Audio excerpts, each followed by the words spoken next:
आपने पीटीआई का जो सॉन्ग आया है ये मशहूर है कि आपको उस वजह से गिरफ्तार किया गया, इसके बारे में क्या कहेंगे?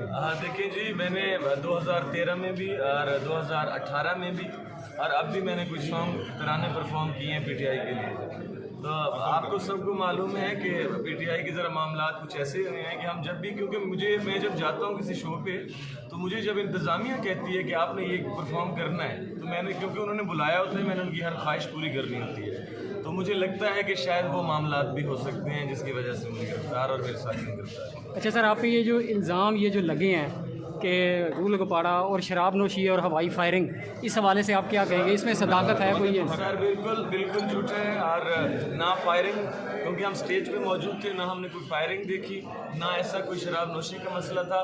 बड़े प्यार से शो एक हो रहा था, एक परफॉर्म करने थे लोग जो थे वो उनके रिश्तेदार दोस्त एंजॉय कर रहे थे।